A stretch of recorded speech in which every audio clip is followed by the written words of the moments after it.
ও ও আবার আসলে অবশ্যই অবশ্যই আমার সাথে দেখা করতে বলবা। আব্বা আর কিচ্ছু কোন লাগতো, দেখবেন সে নিজের তো নাই আন্নের লগে দেখা করছে। শাদি মোবারক রে। ভাই হয়েছে কি, ওই যে কলেজের সামনে ফাউল পোলাপানের ভিড় হয়ে গেছে। আপনি খালি একবার অনুমতি দেন, একবার সাফা করে ফেলাম সব। হ্যাঁ, আপনি আইতেছেন? ঠিক আছে ভাই। কার লগে কথা বলি? আমার কলেজের বিপির লগে এই গেটের ওখানে দাঁড়ায় আছে, আইতেছে। বিপি? তগর কলেজের বিপি? আহুক আহুক না, তুই কি মনে করছস আমি তগর কলেজের বিপি দেখে ডরাই যাবো?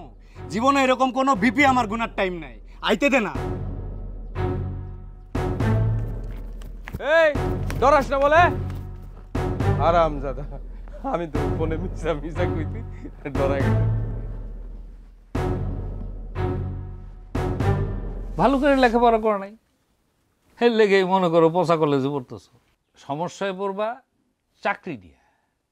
যেই দেখবে যে তুমি এই কলেজ থেকে পড়ালেখা করছো, তোমার গাধার থেকে নিচু প্রাণী মনে করো। ভালো করে লেখাপড়া করো নাই, ক্লিয়ার?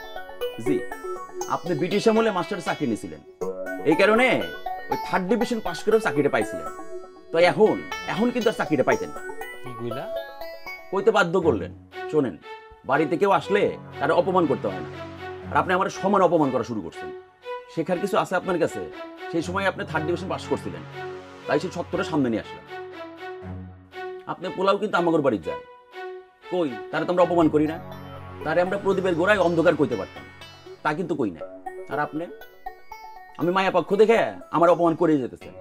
আর শোনেন, সবাই ফার্স্ট হলে ওই 9 পর্যন্ত সংখ্যা কিন্তু হইতো না। কয়টা ভালো ছাত্র তৈরি করতে পারছেন আপনার শিক্ষকতার জীবনে? হ্যাঁ, কয়টা ভালো মানুষ তৈরি করতে পারছেন?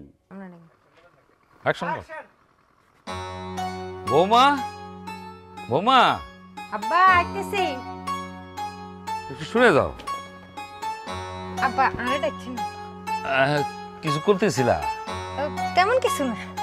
না, ওই যে তোমার ভাই মিজান, ওর সাথে আমি একটা অন্যায় করে ফেলছি। তুমি ফোন করো, আসতে কও। আব্বা আন্নে কি কনে কিন, আন্নে হইছেন আঙ্গ আব্বার বয়সী, আন্নে তো একটু শাসন করতেই হারবেন, কিন্তু হেতে তো দোষ আছে, হেতে তো আন্নার লগে বেয়াদবি করছে।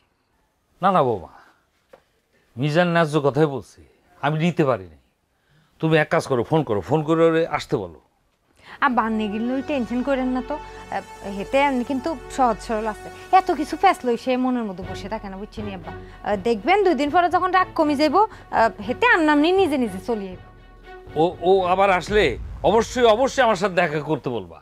আব্বা আর কিচ্ছু কোন লাগতো, দেখবেন সে নিজের তো নাই আন্নের লগে দেখা করছে। আসলে বৌমা, আমার পোলাডারে নিয়ে এমন যন্ত্রণার মধ্যে থাকি যে কারে কি কখন কয়ে বসে আমার মাথায় ঠিক নাই। খিলে আব্বা আন্নের হেতে রলে আবার কিসের যন্ত্রণা? ও তোমার লগে খারাপ ব্যবহার করে, তোমারে গুরুত্ব দেয় না। আরে তুমি তো এই বাড়ির বউ নাকি? আব্বা আই না এগুন কিছু মনে করি না, বুঝছেন, আই এগুলো মানাই লইতেছি। মানুষটা তো আসলে খারাপ না, একটু তার সিরারি উগ্র মানুষ যখন আবার শান্ত হয়ে যায়, তখন একটা পানির লাইন শান্ত হয়ে যায়।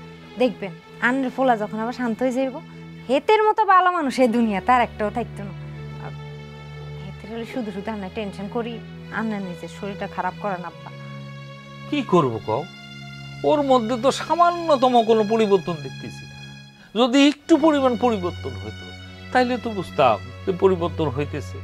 আব্বা আন্নার ফোলারে আন্নার হাতে তুলে দিছেন তো নাকি? হ্যাঁ। আন্নে একদম টেনশন করবেন না, আন্নের অনকা কি কাজ, আন্নে হুদায় নামাজ কালাম হইবেন, আল্লাহ বিল্লাহ করবেন, আর আশেপাশে মানুষের ভালো মন্দ দেখবেন। আন্নের এখন পুতেরা লই টেনশন কোনো কাম নেই। ঠিক আছে, যাও তুমি কাজে যাও।